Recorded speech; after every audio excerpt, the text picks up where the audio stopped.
ahead and get started. It's currently 7 o'clock. Welcome to the Milton Town Zoning Board of Appeals. It's Thursday today, June 4th, 2020. So this is a special Zoning Board of Appeals meeting to kind of catch up on any requests that we've come in during the course of our pause during this time, during the pandemic here. This is an exception to our normal operating procedures of one zoning board meeting a month. So thank you for joining us via Zoom for tonight's meeting. First on the agenda we have is the Pledge of Allegiance. Mr. Smasna, would you start us in the Pledge of Allegiance, please? I pledge allegiance to the flag of the United States of America and to the republic for which it stands, one nation, indivisible, with liberty and justice for all.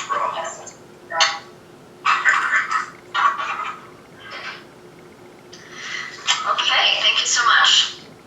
As I had stated in our last meeting, just like to ask if you're with us tonight and you want to make a public comment during our public comment section, just please go ahead and use that raised hand symbol, and you can alert us your interest in participating or commenting. So if you do that, and we request that you announce yourself when you do that, and just state your address and then present your comments within 3 minutes or less. We want to just accommodate all the public who would like to address the board, so we just ask that have a little patience with us as we do that. Meg, we do have one question from my tool. Okay.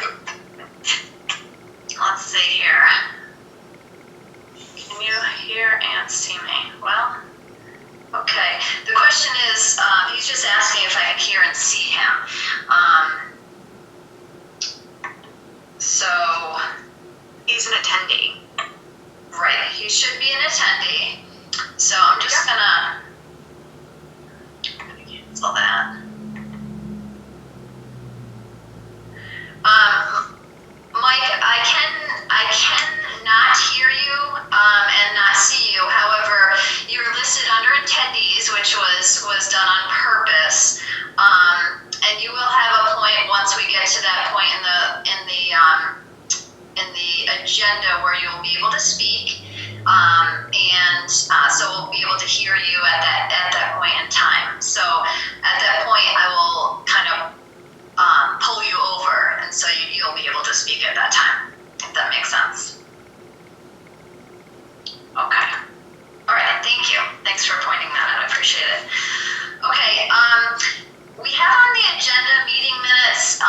Those are not yet complete, so we're gonna wait on that for our normal meeting later in the month. So we're gonna hold on that. We have nothing to approve at this point. Okay, so at this point we have the public comment section, and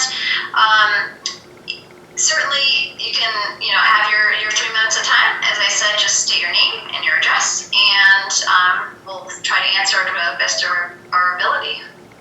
So the public comment section is open for anyone who'd like to speak. And again, just raise your hand.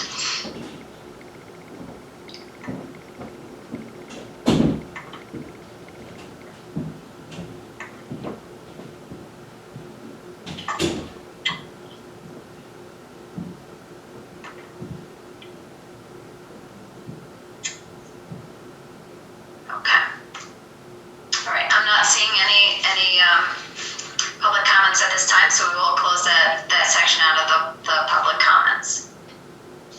Okay, next on the agenda we have, these are two new actions that we have before us tonight, and the first is the area variance for James O'Brien, which is Country Club Drive, and you'll notice that there's two lots indicated there.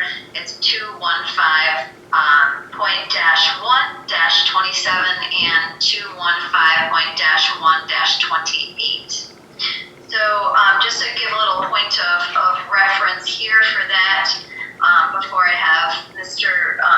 Tui speak in regards to this. So this is the area variance. It's combining two parcels for a single-family residential use. This property is in the town's R2 zoning district, which is lot 27, approximately 0.44 acres.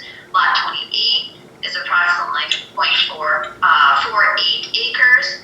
The lots in the R2 zoning district are required to be in 5 acres. The combination of these lots creates 0.92 acres of land to be developed as a single-family residential lot, which is significantly bigger than the original parcels in the subdivision and any of the single-family residential parcels on Country Club Drive. Okay, so first off, before I let Mr. Tui speak, can we bring up the application for Country Club Drive, please?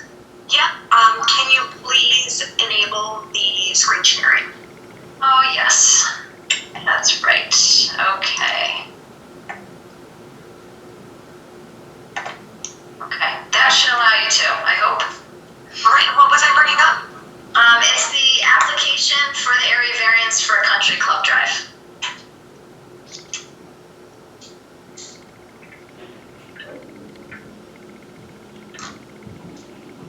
There it is. That's it. Yep, there it is. Okay, and you can just kind of scroll through these. I think that's just general information on page 1. Page 2 kind of gets into the more specifics of what the variance from proposed dimensions to the permitted dimensions.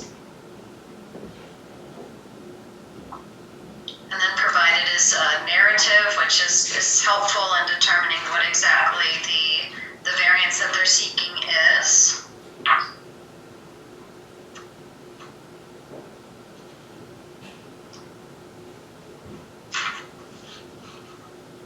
Okay. This I'm not sure about. This was a question that I had, one question that I had, which I wasn't really positive about, so I'll ask that question when we get there.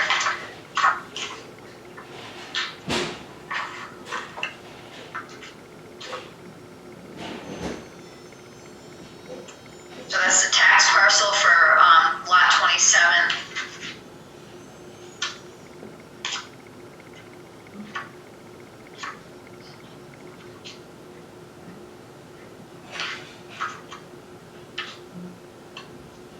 And then it will be lot 28 parcel as well.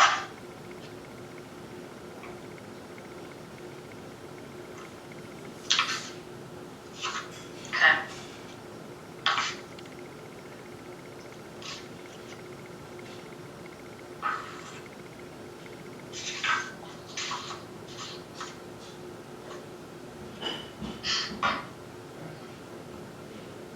So in addition to the actual application here, we have a couple different documents. We have the agricultural data statement, which you'll find in your packet of information.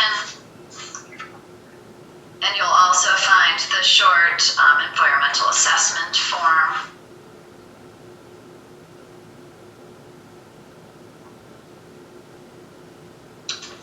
And then there is 2 additional pieces of information here. One is a letter from Mr. Tui to Bill Lewis. And that's just stating the intent.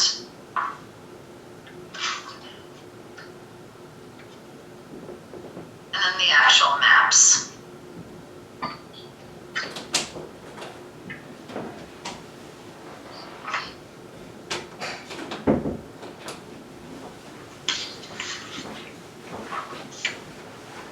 Did the board feel that the application itself was complete?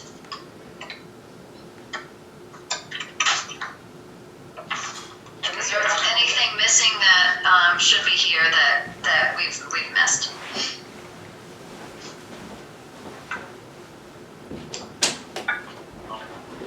Doesn't seem like it. No, you got the environmental assessment. Yes. It's like it's all altogether here. Okay. All right. With that said, I'd like to give Mr. Tui a chance to speak. So Amanda, you can bring down those documents. That'd be great. And let's see. Let me try to go to him. Allow him to speak.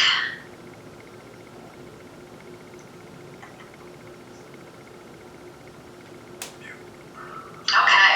There we go. You should be able to speak, Mr. Tui. Can you hear me? We can hear you. Oh, thank you. My name is Mike Tui. I'm an attorney in Saratoga Springs, New York, and I represent the James R. O'Brien Revocable Trust that owns the 2 tax parcels that you have seen. I was on earlier and I heard Attorney Kinnery ask whether or not these parcels come from a subdivision, and the subdivision was in fact filed on September 2nd, 1966. It's map D-259, and in fact it is the smallest subdivision in this zone in the town of Milton. If you ask me how it was ever created, I have absolutely no idea, but it is a filed subdivision within the town. The parcels that we're talking about are the 2 that are first on the left side as you enter the property from Route 67. That would be to the west. They're corner parcels on 67 and the primary road in the subdivision, and the one that is immediately to the north of it. My client owns both of these lots, and as you've noted, and if you scroll to that final sheet that was within the documentation that you saw initially, what that does is gives you all 9 of the subdivided parcels. Of those parcels, there are 5 that have been developed with single-family residential lots, and there are 4 that are vacant lots. My client owns 2 of the 4, and again, as I've said, they're immediately adjacent to them. The average size of the lots on this roadway, as shown by that chart, is 0.49 acres, and the average width of the lot is 139.77 feet. My client, in combining these 2 parcels as a single-family residential lot, would have the largest single-family parcel on that street and within that subdivision. Now, as was mentioned, this is a 5-acre zone within the town. There is absolutely no way that we can comply with the 5-acre size or the width requirements based on the amount of land that is here. And in fact, the lots, even as a combined lot, create a negative lot, meaning that if you take the required frontage off of Casino Drive, Country Club Drive, and the rear setback, you have a negative image of that which you can build upon. If you take the space going from the frontage on Route 67 and do the same kind of thing, you would have a lot that is 12.5 feet wide as a buildable area. It just does not work. As a result, area variances must have been granted for all the homes that are on this subdivision. Needs to happen. So what my client wants to do is to have permission to build a lot that is very specific in its building window, so as to not have to have the lots transferred and then have somebody come back to the board based on this. He wants to build, have a buildable window for the property itself. The buildable window, here's the other part of this. If you look at the deed and you scroll by it, for tax parcel 28, it is unlike any of the other deeds that are within this subdivision.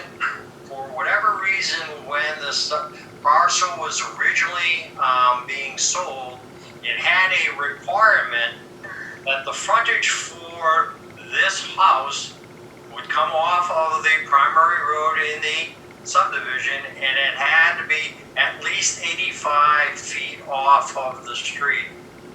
As a result, we've used that for the front yard setback for the two parcels so as to make them uniform.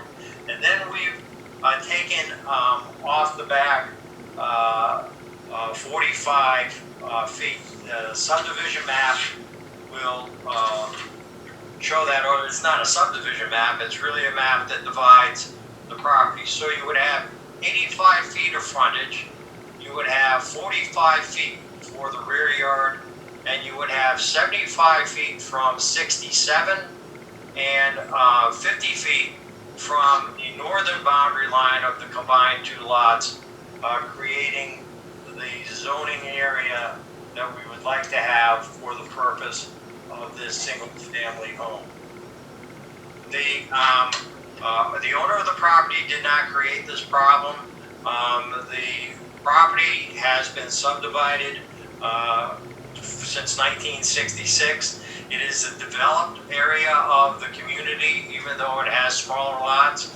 The lot that we are proposing would in fact be the largest lot on the street, so it is not inconsistent with the other properties that exist there. It would not be detrimental to the neighborhood, and in fact would enhance the neighborhood as it would become closer to zoning compliance.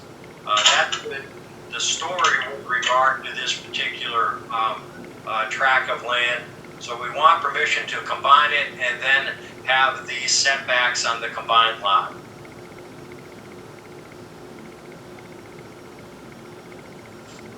Okay.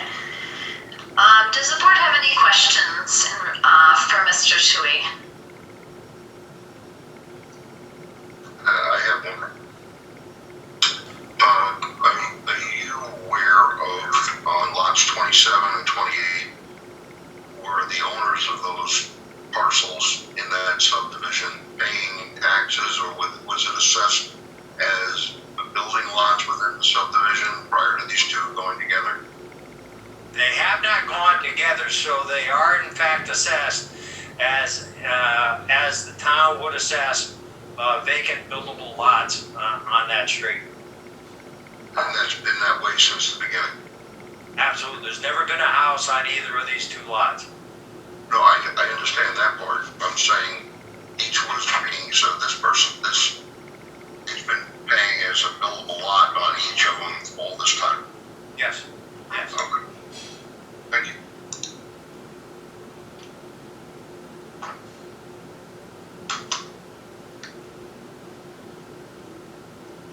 Any further questions?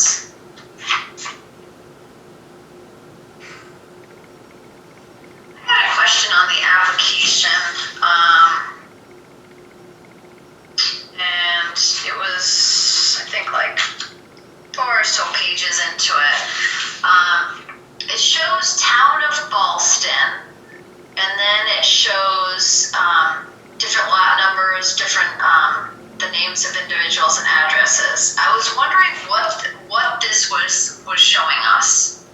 It is not showing you anything as effectively as the last chart was. When I looked back over this application, I sat there and said to myself that this is in fact confusing.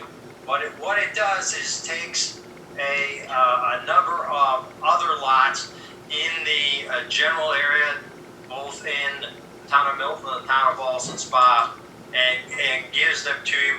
I don't think, as I looked at this again for this presentation, that it presented anything that was valuable to you. What is valuable to you is that last chart, which shows the 9 lots that exist in the town on this street. Yeah, I know which one you're talking about. This one here. No, if you go to, that's the zoning map. Okay.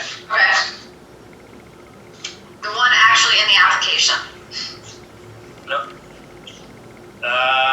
No. The one that is the last page, literally the last page you showed, I forwarded it to Tina this week for inclusion in this presentation.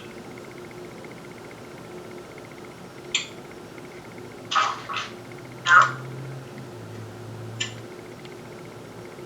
I got a schedule A. You can tell me when to stop. No, keep going. It goes all the way to the last one. It is literally the last piece of paper that you presented. This is the deed for 28, and it shows where the requirement is for the 85 feet. I know you have it because I saw it when you were scrolling through the application material. It just gave the setbacks. Well, one more. That's the subdivision. That's the division. That's it. Okay. Yeah. Okay? And this shows all of the lots that are within this subdivision. The two with the asterisk are the ones that we wish to combine. And it shows the average size of the lots and shows the use and utilization of the lots themselves. So it gives you that combination that ultimately ends up at a 0.92 acre parcel of land, which again is larger than any of the other. If you go to the bottom of it, it gives you all those statistics. Okay. 0.92, the largest lot on Country Club Drive, it is 0.43 acres larger than the average lot size on the road. At 237.74 feet of frontage, it would be the widest lot on the street and 93.97 feet wider than the average lot. So as a result, what you're doing is combining what would be two relatively small, although consistent lots within the street so as to make them somewhat larger, trying to come as close as it can to being compliant, understanding that in a 5 acre zone there is no possible way for it to be compliant. Okay. So in the application, there's a chart, Amanda. If we go to like halfway through the application, right before Exhibit A, there's a chart and it has the variance, all the variances requested. Yes. So I'm assuming that those, so the required, obviously our requirement, provided that's what you have requested is what you're, basically the variance that you're seeking, or the difference between the two. That is correct. Okay. So the one question that I had was, it looks like on the map, the actual fold out map that I have, it says the minimum lot width on that is 230 feet, and I think it's just an error, but it is on the map here. Let's bring it up here. The required is 200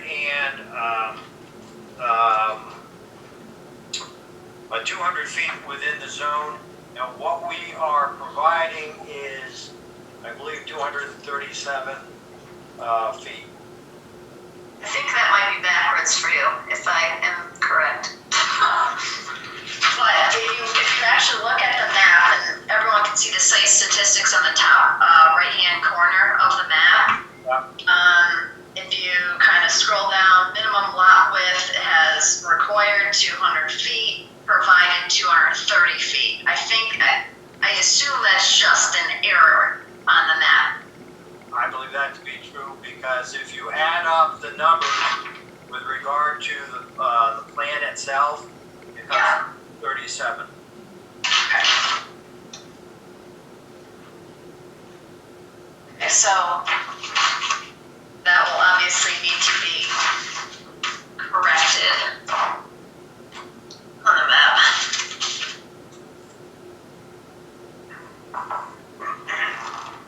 We'll do that. Okay. Any further questions or the board would like to see.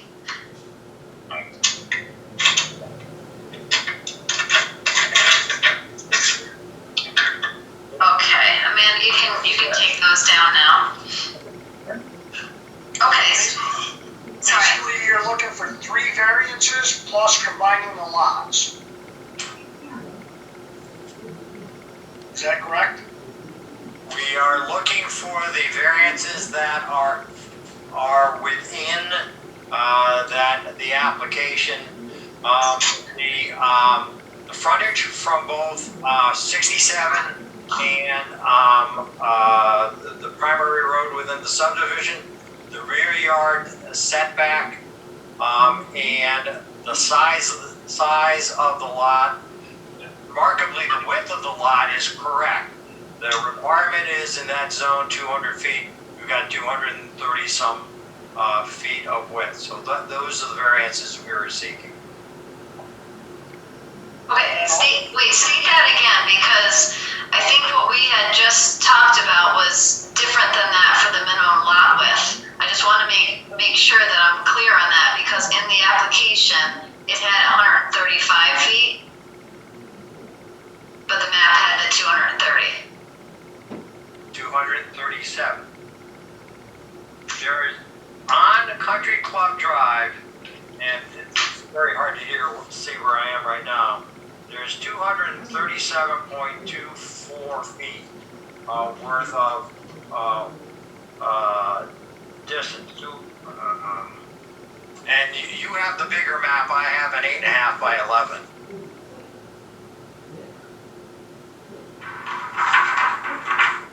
I think it's a little confusing, Meg, just to step Yeah. into that here. The 135.73 is the depth of the lot, which is listed on the map. And I think he put it in the road frontage. It should have been 232.74, and the frontage is 200 feet, so he meets that requirement. It's a front setback, a rear setback, and the lot size itself. Yes. 2 front yard setbacks because we've got Right, one on each lot. one on each side. Right. Yep. Then you're looking for the fourth wouldn't necessarily be a variance, but the lot size being less than 5 acres. That is correct. Okay. Okay, any other clarifications or questions? Okay, the board stated that they feel the application is complete. We made a couple of clarification points. But at this point, I'd like to get a motion to declare the zoning board as the lead agent for seeker, and classify this as a type 2 action under the SECRA, which is exempt from further environmental review. Can I get a motion for that, please? I'll make the motion for it to be considered a class 2 action, yes. Can I get a second? I'll second the motion. Thank you, Pat. Mr. Curry? Yes. Mr. Finn? Yes. Manning? Yes. Mr. Smazrell? Chairwoman Stewart? Yes, thank you. Okay, and then, next thing is we need to set the public hearing. So, I was talking to Mr. Kennery, we do have time to set the public hearing for our next meeting, which is June 25th, which is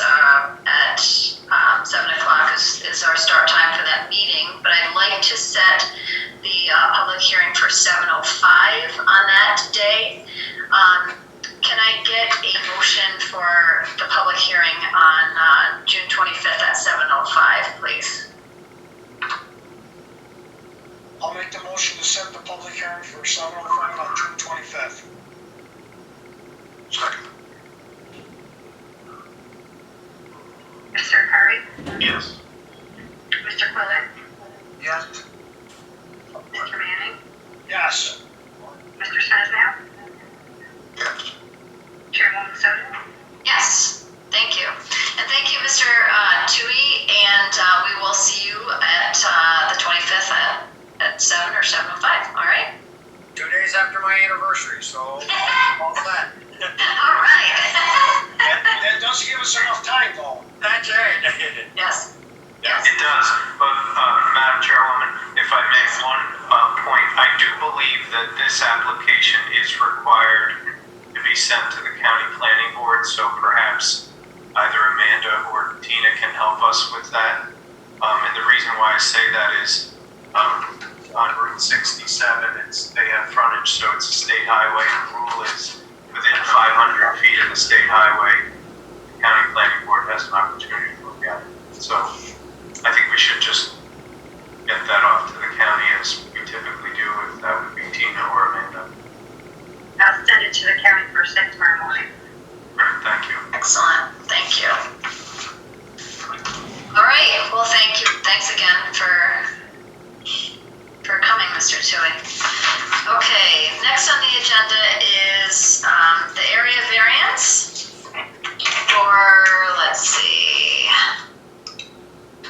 We have it listed as Suzanne Barge, but I know that it's also listed under Lisa Burns as well, and that's 8 Oakwood Court, and it's 189.19-1-1.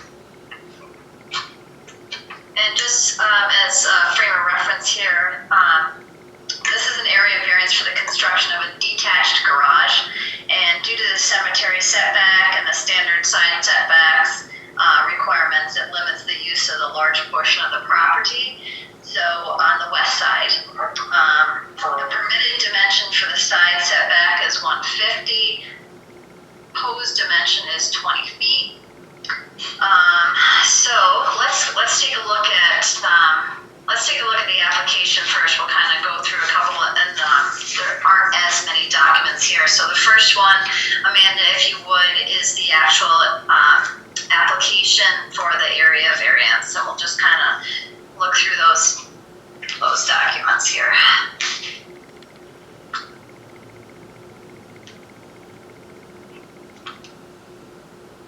Okay, just general information on page 1. Page 2, as you can see, the side setback that they're seeking is at 20 feet there. It gives a little bit of information on the cemetery and the limitations.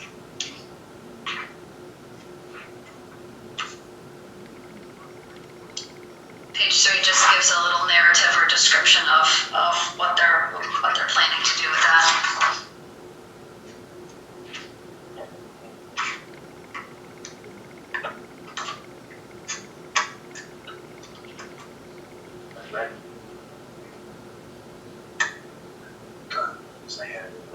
And the checklist. The next page lists out the list of adjoining properties to Suzanne and Lisa.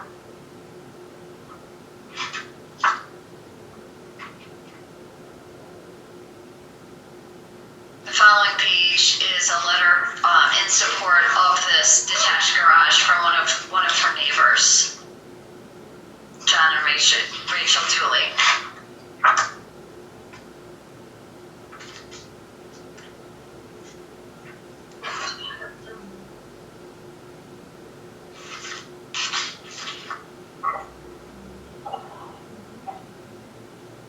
And this is just an email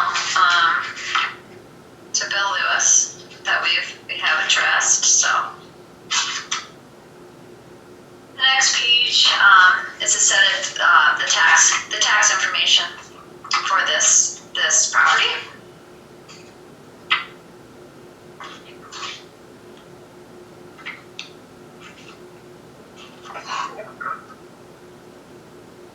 If you want to scroll down a little bit, Amanda, I think it should be attached there.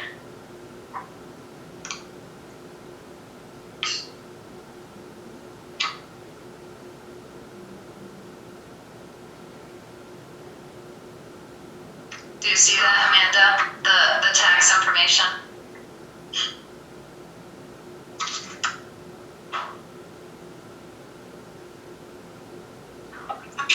I know we have it in our packet of information, so all the board members should have all the tax information.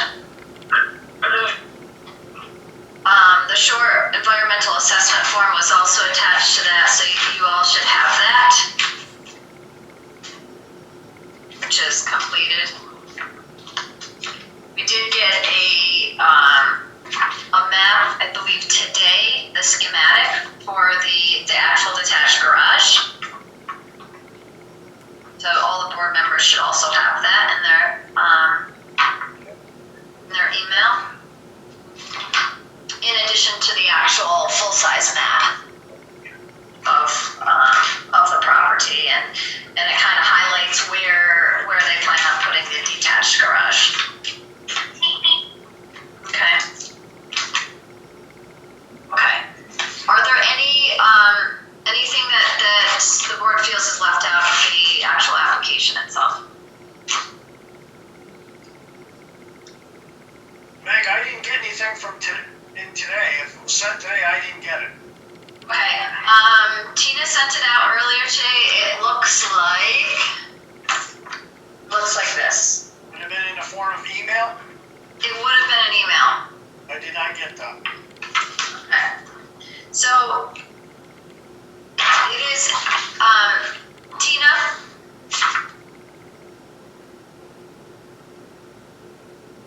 Yeah. Can you, I know you have an email. Can you send that to Jerry? Did everyone else get that? I got mine. Okay. All I got for email today was from you, Meg, reminding us of the meeting tonight. I didn't get anything from that. Okay. All right, Tina will try to send that out. It is a schematic, so it just kind of outlines what exactly that's gonna look like. Okay, thank you. Yep. Okay, besides that, is there anything that's missing from the application or that is not completed in full? There it is.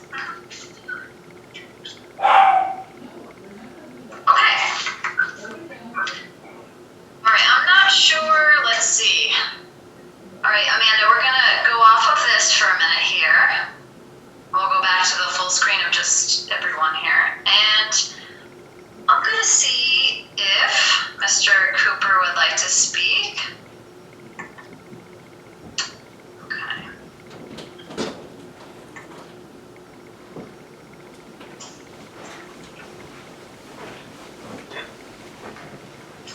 Now, go ahead. Okay. Hi there, Mr. Cooper. Okay, so are you going to be speaking on behalf of your applicants? Well, I didn't know about that until just about now. That's okay, because I believe we also have both of them here, so I wasn't sure who was going to speak. Let me bring them into the discussion here, and I'll keep you here so that in case they have any questions that you may be able to answer. That's fine. I'll be able to help them as much as I can. Okay, excellent. Okay. Hi there. Hi, how are you? Good, how are you doing? Good. This is Suzanne Bark, and Lisa Burns, also referred to Lee, is with me here. So our objective with this application is we currently own a recreational vehicle, an RV, that sits in the side yard of our house, as well as a pickup truck that sit in the driveway. And we are at a point in our lives where we can afford to build structures to get them protected from the weather, but also to get them out of the eyesight of our neighbors. This side of our property is wooded. all the way over and into the cemetery itself is wooded. So what our objective is to build this garage deep towards the back of our property where we can build, because the extreme back of the property is deep in wetlands, so we are restricted there. But to put it in the woods so that our neighbors don't have to look at our vehicles, and that we would have a structure to protect the vehicles from the weather. And the structure itself would also be cleared from their line of sight because it would be set back in the woods towards that rear side of our property. Another challenge that we have, it really is not a challenge. Our properties on this street are deed restricted by the builder, in that anything that we want to construct on the property must go to the builder for approval, as well as any municipality that would have jurisdiction. So we have reached out to Carl and Rosie Deasing, Metro Builders Corporation, given them our rough schematic of the structure, and they have agreed that this is an acceptable structure for our property, and meets their requirements. Okay.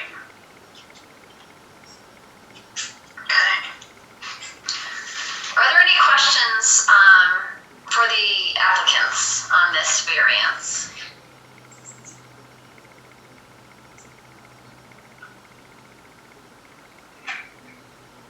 Megan, in regard to the cemetery, there's a required distance to be away from that. The building itself, a minimum distance away, correct? Correct. Yep. The cemetery that's there, that is quite an old cemetery? Or is Oh, that- yeah. Okay. Yep. The trees that are in Definitely not a new one. the trees that are in the cemetery, I mean, the cemetery is in a forest. They are full growth trees. There hasn't been activity there in a long, long time. The other thing to note also, it's Lisa Burns. Where our building envelope is, which you can see in the lot map, behind the house is actually leach fields, and so that makes it we can't build there. Right. Yep. I did see that. I mean, our objective is really to maintain the forested space, in as much as we can, and because we don't think our neighbors should have to look at it, but also it's beautiful out there. Just as a recorder, I'd like to add a little something, that when they bought the property, they informed the Carl that they wanted to have an outbuilding later on there, and he was never forthright in saying about the setback. And it's something they did not know about till they went ahead and wanted to build something. So, for what it's worth, they did not know about this situation when they bought the property. Thank you, Rick. We also do have a comment from some other people that live nearby and they are in support of the project.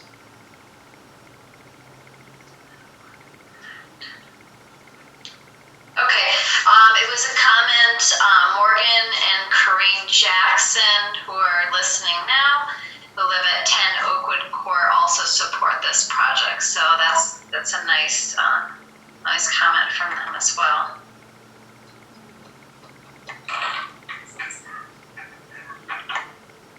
Thank you. Okay, I had two additional questions.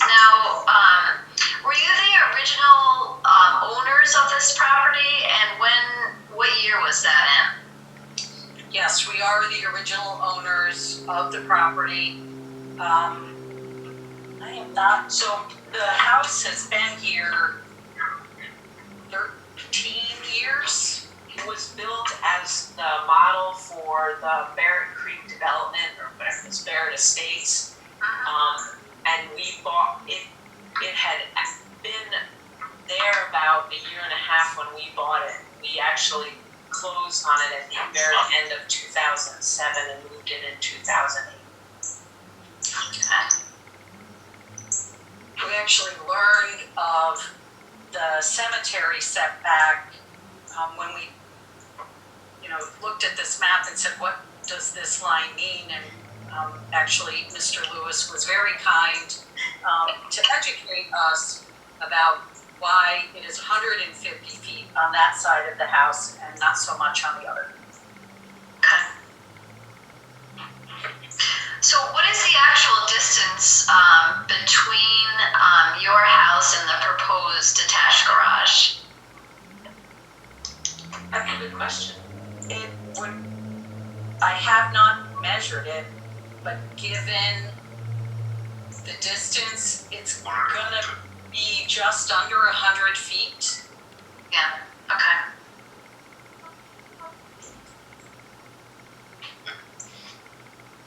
Okay. Any other questions from the board? I have one. Okay.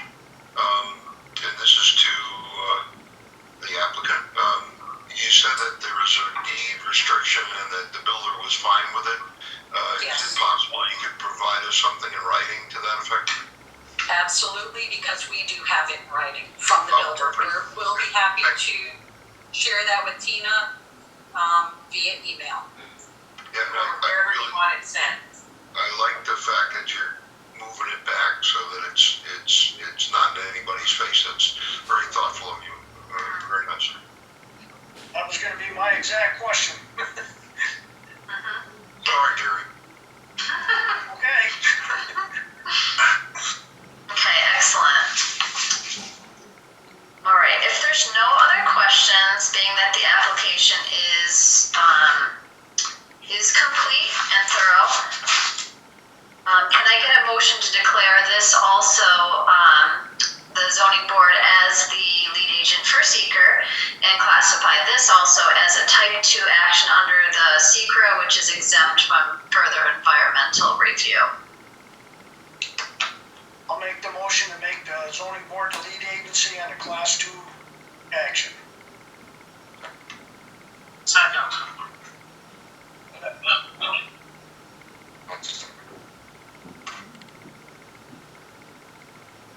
Mr. Curry, Yes. Mr. Phillip, Yeah. Mr. Manning, Yes. Mr. Smazdar, Yes. Chairwoman Zoder. Yes. Great. Okay. We also do have another question and answer one. Okay, thank you. Hello there, this is Rick Cooper again. Yes. I just wanted to state, I didn't want to say anything till after the vote was made, but my wife and I bought a piece of property from this developer in 2008. And he told me there was no deed restrictions at the time. And after we purchased the property and we started trying to develop the property, he came up, there was 18 deed restrictions. And I'm just saying that because he was not really forthcoming with me, and I feel like he wasn't forthcoming with Sue and Lee about the setbacks. All he wanted to do was make sure he sold the property. Okay. So I'll just point it out that literally we would not have bought the property if we knew there's 18 deed restrictions at the time.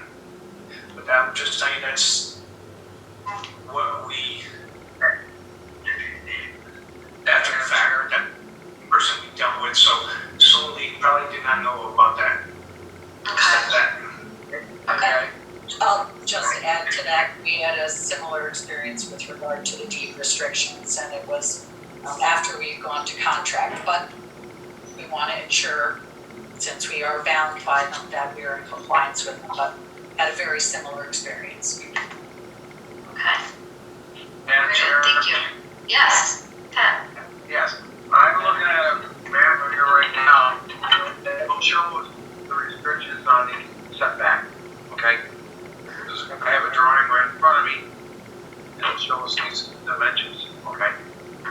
So, the person that bought the lot, purchased the house, they looked at this map, it tells it right, black and white. Okay, thank you, Pat.